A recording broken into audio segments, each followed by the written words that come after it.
आज हम लोग देखेंगे डेविएशन थ्रू प्रिज्म। बोर्ड के लिए बहुत ही इम्पोर्टेंट क्वेश्चन है ये। आप गौर करिए, बोर्ड के लिए हम लोग क्या क्या क्वेश्चन पढ़ चुके हैं अब तक। तो बोर्ड के लिए सबसे पहले तो हम ये क्वेश्चन पढ़ चुके हैं कि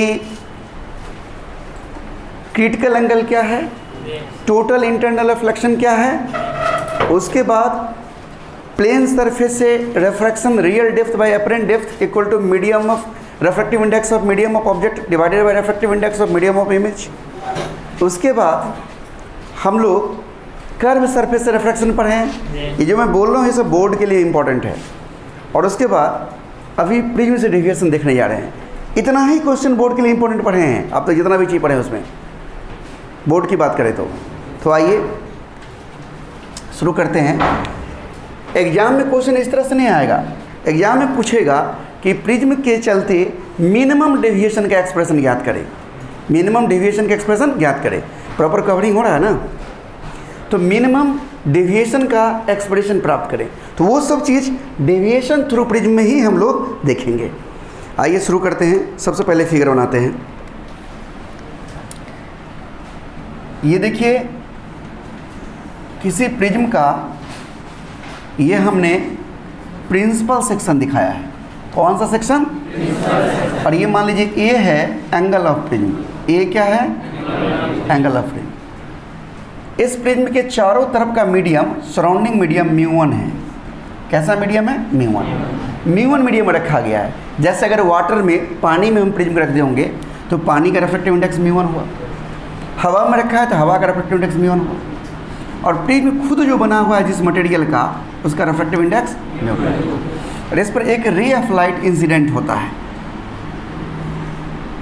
ये देखिए ये एक रे ऑफ लाइट इंसिडेंट होता है और ये हमारा व्हाइट लाइट है। व्हाइट लाइट, श्वेत प्रकाश। अब आप जानते हैं कि जिस सतह पर रे ऑफ लाइट इंसिडेंट होता है वहाँ पर क्या करते हैं? नॉर्मल खींच दिया। ये भी वास्तव में प्लेन सरफेस है। ये हमारा एंगल ऑफ इंसिडेंस आई हुआ। अब यहाँ से रिफ्रैक्शन होकर ये थोड़ा सा मुड़ जाएगा। देखिए अगर रिफ्रैक्शन नहीं होता तो ये रे कुछ ऐसे ही चलता। पकड़िए बात को। अगर यहाँ से रिफ्रैक्शन होता है ये ऐसे ही चलता ना, लगता है थोड़ा झुक गया है, यहाँ से थोड़ा सीधा कर देता हूँ।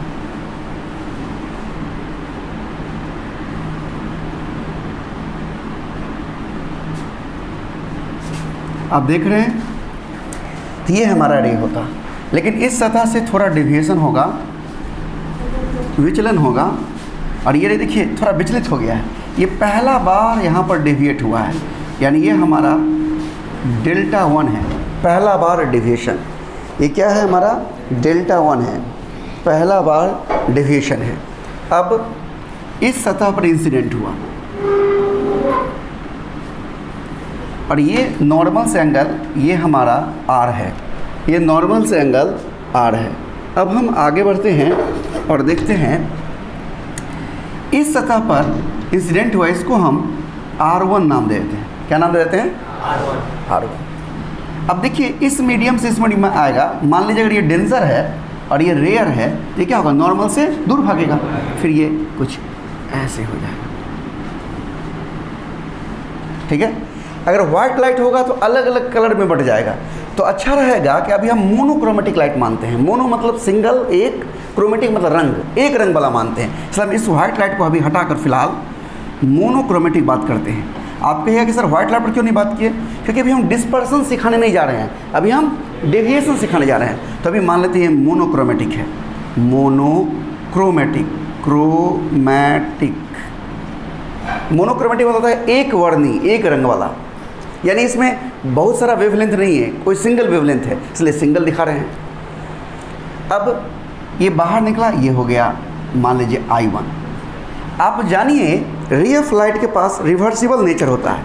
रे ऑफ लाइट के पास रिवर्सिबल नेचर होता है। अगर यह I पर आ रहा है तो I1 पर बाहर निकल रहा है। इसके विपरीत बात करें, अगर हम I1 पर भेजेंगे इधर से तो यह इसी रास्ते को फॉलो करते हुए I पर बाहर आ जाए। समझ रहे हैं? दूसरी बार देखिए, अगर यहाँ मीडियम नहीं चेंज होता तो ये कुछ ऐसे ही चला जाता, ऐसे ही चला जाता। यानी दूसरा बार फिर से डेविएशन हुआ है, यहाँ पर के डेविएशन हुआ है और इसको नाम देते हैं हम डेल्टा 2। पहला बार डेविएशन डेल्टा 1, दूसरा बार डेल्टा 2। वास्तव में कुल कितना डेविएशन हुआ, टोटल कितना डेविएशन हुआ? तो रे ऐसे जा रहा था जो अब ऐसे जा रहा है, यानी टोटल डेविएशन की बात करें हम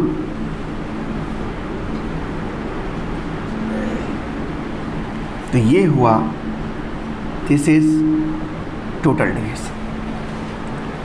क्या इस फिगर को समझने में अभी किन्हीं को कोई परेशानी है तो बोलिए, इसमें कहीं समझने में दिक्कत है? अब चलिए शुरू करते हैं। तो सबसे पहला बार हम इस जगह का नाम भी कुछ दे देते हैं। इस जगह का नाम हम बी दे देते हैं, बी। इस जगह का नाम देते हैं, इस पॉइंट का नाम सी, और इस पॉइंट का नाम देते हैं डी। कोई दिक्कत? ताकि हम जब चित्र में बोले फलाना जगह तो आप समझ में आए कि क्या बोल रहे हैं हम। सबको दिखाई दे रहा है? लाइट जब जलेगा तो और दिखाई देगा, लेकिन अभी फ़िलहाल इनको भी देखने दीजिए, ठीक है? अब यहाँ म्यू1 हो गया रेफ्रैक्टिव इंडेक्स ऑफ सराउंडिंग, मतलब चारों तरफ सराउंडिंग मीडियम, चारों तरफ के माध्यम का अपवर्तनांक। और म्यू2 हो गया refractive index of material of prism के मटेरियल का रेफ्रैक्टिव इंडेक्स। अब देखिए डेल्टा 1 जो है वो पहला बार डेविएशन को बता रहा है। डेल्टा 1 है deviation due to first surface, deviation due to first refracting surface. और डेल्टा 2 है deviation due to second refracting surface.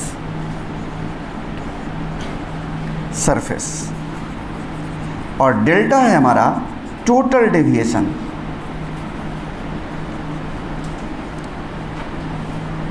Total deviation दिख रहा है ना इसमें? तो ये कुल डेविएशन हो गया। अब देखिए वास्तव में डेल्टा 1 का मान कितना होगा?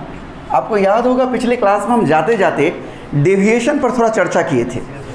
ज़रा देखिए ये एंगल कितना होगा, ये डेविएशन ये कितना होगा? तो ये आई है, ध्यान दीजिएगा। तो ये और ये पूरा यहाँ से यहाँ तक आई होगा, जिसमें ये बीच का ये आर है, देख पा रहे हैं? यहाँ से यहाँ तक आई होगा, जिसमें ये क्या है, आर है।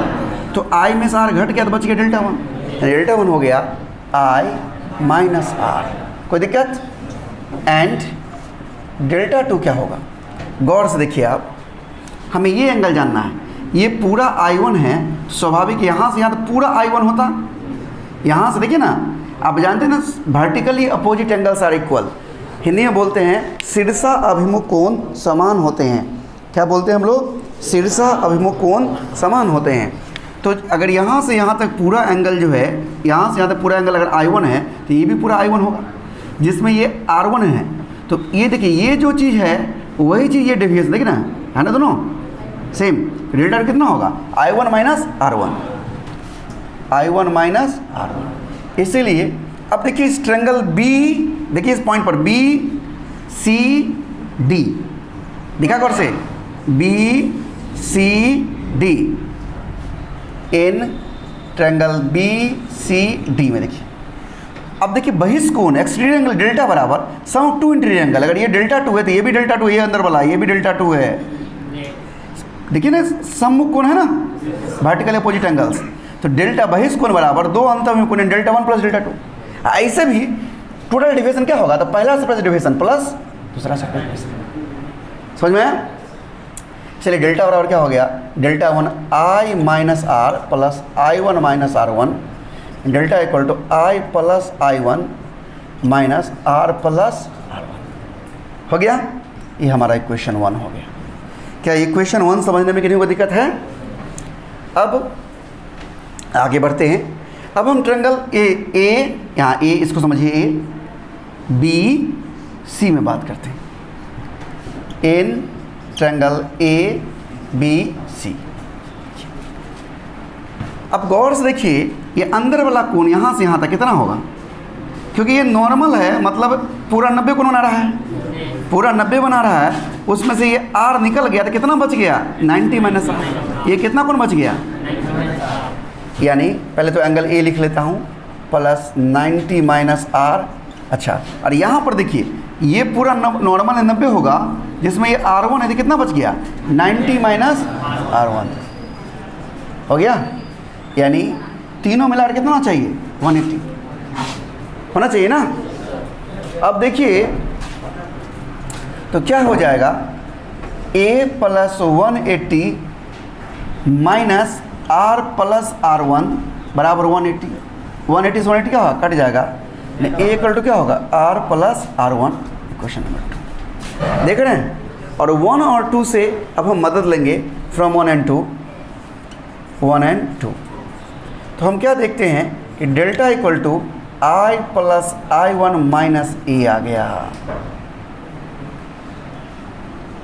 देख रहे हैं आप, ये हमारा डेल्टा का वैल्यू आ गया, इसे हम इक्वेशन 3 नाम देते हैं। हमारा डिस्कशन यहीं से शुरू होगा, लेकिन अभी हमारे पास जगह का अभाव है, इसलिए हम चाहें कि इतना आप नोट कर लीजिए। ओके,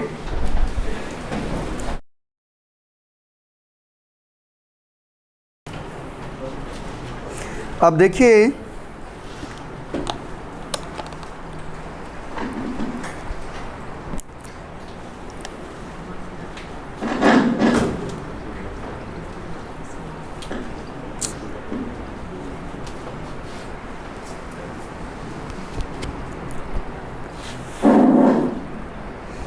गड़बड़ा गया इसका।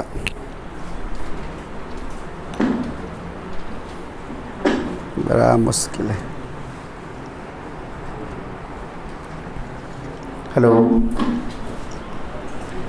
तो अब देखिए कैसे यहाँ पर क्या होगा। सबसे खास बात जो डिस्कशन करने वाला यहाँ पर है वो ये है कि डेल्टा डिपेंड करता है दो एंगल I और I1 पर और एक एंगल ऑफ प्रिज्म पर। तो प्रिज्म, किसी भी प्रिज्म के लिए उसका एंगल, रेफ्रैक्टिव एंगल फिक्स होगा, A का वैल्यू फिक्स है, लेकिन I और I1 का वैल्यू अलग अलग हो सकता है। ध्यान दीजिएगा, तो I और I1 का अलग अलग वैल्यू होने पर डेल्टा का मान अलग अलग होगा। यानी किसी एक डेल्टा के लिए I पर भेजेंगे, I पर भेजेंगे तो I1 पर बाहर आएगा। इसका उल्टा I1 पर भेजेंगे, I1 पर भेजेंगे, I पर बाहर आएगा। यानी एक डेविएशन के लिए कितना एंगल ऑफ इंसिडेंस हुआ, 2 हुआ। बात पकड़िए मैं क्या कह रहा हूँ। जब आप I पर भेज रहे हैं तो कितना पर बाहर आ रहा है, और चूंकि रे ऑफ लाइट के पास रिवर्सिबल नेचर होता है, तो जितना पर भेज रहे हैं उतना पर वापस भी आ सकता है ना। तो I1 पर भेजेंगे तो I पर आ जाएगा। तो इसी बात को यहाँ लिखते हैं, सिंस रे of light has reversible nature, therefore from 3 से फॉर ईच डेविएशन, हर एक डेविएशन के लिए deviation, there are 2 angle of incidence I and I1 are possible.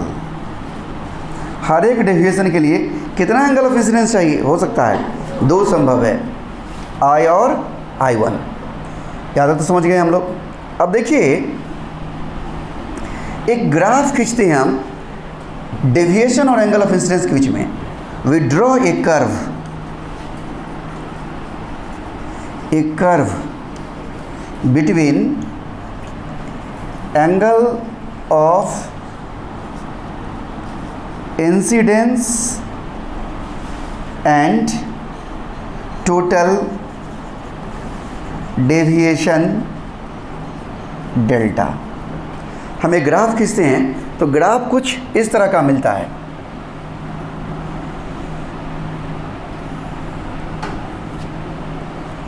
Deviation है और ये एंगल ऑफ इंसिडेंस। ग्राफ कुछ इस अंग्रेजी के अक्षर यू जैसा मिलता है, देख रहे हैं। इस ग्राफ को समझिए गौर से। किसी भी डेविएशन के लिए दो एंगल ऑफ इंसिडेंस यानी आई का दो मान है। एक ये मान होगा यानी इतना डिग्री होगा, हो सकता है कि ये मान लीजिए कि 30 डिग्री है, तो 30 डिग्री पर जितना डेविएशन है उतना ही हो सकता है कि दूसरा ये मान लीजिए कि 45 डिग्री हो या 60 डिग्री हो, उस पर भी डेविएशन है I1 पर। यानी इतना ही डेल्टा का मान यहाँ पर भी है और यहाँ पर भी है। दो एंगल ऑफ इंसिडेंस I1 है, उसके लिए सिंगल डेविएशन डेल्टा है। समझ में आया? लेकिन बारीकी से इस ग्राफ को आप अगर देखिए, बहुत बारीकी से देखिए इस ग्राफ को, तो आप पाइएगा कि जो सबसे कम डेविएशन है, सबसे कम डेविएशन जिसको हम डेल्टा मिनिमम कहेंगे, वो यहाँ पर है। देखिए यहाँ सबसे कम डेविएशन, और इस कंडीशन के लिए एकमात्र एंगल ऑफ इंसिडेंस है। यानी यहाँ पर I और I1 दोनों बराबर है, देख रहे हैं आप। यानी I पर जाएगा तो I1 पर आएगा और I1 पर जाएगा तो I पर आएगा। अगर ये I का जितना मान होगा, अगर मान लीजिए कि अगर 45 डिग्री का मान है तो इधर भी 45 होगा, यानी सेम एंगल पर निकलेगा। जितना से इधर एंट्री मारेगा उतना ही से उधर बाहर निकलेगा। उसका उल्टा, जितना से इधर एंट्री मारेगा उतना ही से इधर बाहर आएगा। ये कब होगा? जब मिनिमम डेविएशन होगा। यानी इस ग्राफ से हम कह सकते हैं मिनिमम डेविएशन के लिए दोनों एंगल ऑफ इंसिडेंस क्या होता है? बराबर होता है। तो यहाँ से हम इस बात को नोटिस कर रहे हैं कि ऐसे लिखेंगे कि from above curve we see that, हम देखते हैं कि for each deviation there are two angle of incidence are possible, but for minimum deviation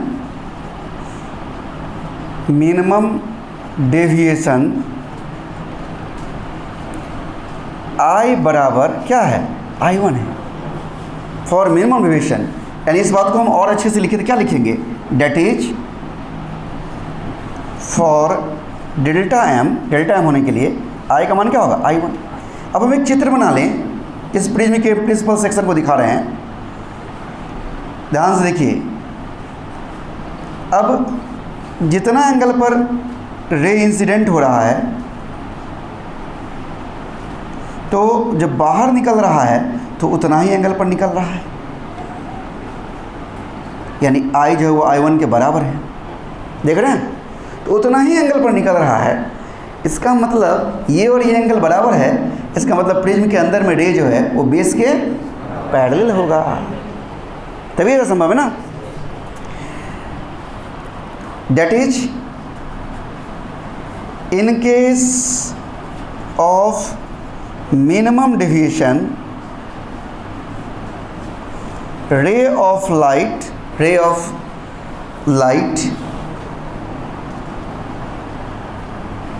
travels, ये लाइन आ गया है,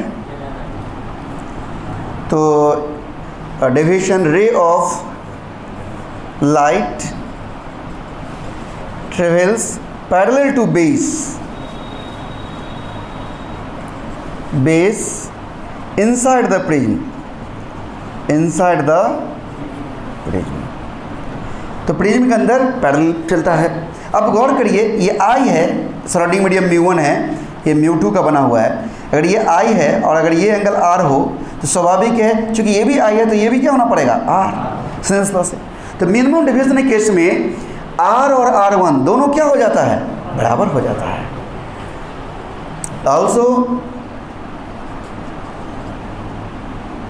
ये जगह नहीं, मैं उसको बाद में लिखूंगा, पहले आप इतना लिख लीजिए, अच्छा रहेगा, नोट कर लीजिए। लाइट ऑन कर दो। तो अभी हमने देखा मिनिमम डेविएशन के केस में I इक्वल टू I1 था, और इस कंडीशंस में रे ऑफ लाइट बेस के पैरेलल चल रहा था प्रिज्म के अंदर। और देखिए जब I और I1 बराबर होगा तो स्वाभाविक है R और R1 भी, ये दोनों भी बराबर होगा। क्यों? क्योंकि μ1 sin I बराबर μ2 sin R होता है। तो इस तरफ भी μ1 और वो जो I1 है वो तो I के बराबर, यानी sin I बराबर μ2, और sin R1 जो लिखिएगा तो निश्चित रूप से उसको R के बराबर होना पड़ेगा। तो यानी for minimum deviation delta m I बराबर I1 एंड हेंस R बराबर R। ओके, अब R इक्वल टू R1 होगा तो आप इक्वेशन नंबर 2 में चले जाइए। आपने कॉपी में देखिए फ्रॉम इक्वेशन 2 में क्या था? A बराबर R प्लस R1 था, यानी A बराबर R प्लस R हो जाएगा, यानी 2R इक्वल टू क्या होगा? A, या R इक्वल टू क्या होगा? A/2। एंड मिनिमम डिवीजन की बात करेंगे उस समय में R का मान A/2 के बराबर होगा। और फ्रॉम 3 देखिए, फ्रॉम 3 में था डेल्टा बराबर I plus I1 minus A था। अब मिनिमम डिवीजन की बात करें, यानी डेल्टा मिनिमम ले रहे हैं, तो I और I1 बराबर है, यानी हम 2I लिख देते हैं माइनस A, यानी 2I बराबर डेल्टा M प्लस A, यानी I बराबर डेल्टा M प्लस A/2। अब गौर से देखिए मिनिमम डिवीजन एक कंडीशन में I कितना होगा तो डेल्टा M प्लस A/2, और R कितना होगा तो A/2। यानी हमने इस बात को जान लिया कि मिनिमम डिवीजन केस में एंगल ऑफ इंसिडेंस कितना होना चाहिए, और साथ ही साथ एंगल ऑफ रिफ्रैक्शन यानी R का वैल्यू क्या होना चाहिए, ये हम जान चुके हैं, एकदम याद रखिएगा। अब हम स्नेल्स लगा देते हैं, क्योंकि हमने फिगर मिटा लिया है, पर आपको याद होगा ये सराउंडिंग मीडियम है μ1 चारों तरफ, और मटेरियल का μ2 है। स्नेल्स लगाएंगे तो क्या लिखेंगे? μ1 इंटू साइन I, हाँ यहाँ लिख देते हैं यूजिंग स्नेल्स लॉ बराबर μ2 इंटू साइन R लिखेंगे। अब ध्यान से देखिए, इसीलिए μ2 में भाग दिए μ1 से, by μ1 equal to sine I by sine R, या μ2 बाय μ1 इक्वल टू साइन, और I का मान जो है वो क्या निकालें हम? Delta M plus A/2 divided by sine R का मान क्या निकालें? A/2। इस प्रकार एक फार्मूला निकल गया हमारा। इसे हम कुछ इस तरह से ब्रैकेट में लिख देते हैं, अच्छा लगेगा। μ2 by μ1 equal to sine delta M plus A/2 divided by sine A/2। μ2 क्या है? Refractive index of material of prism, और μ1 क्या है? सराउंडिंग मीडियम का। अब यहाँ से देखिए, अगर इफ़ μ1 इक्वल टू 1 हो जाए, हवा हो जाए, सराउंडिंग मीडियम अगर हवा हो जाए, एंड μ2 इक्वल टू μ हो जाए, तो क्या हो जाएगा? ये μ इक्वल टू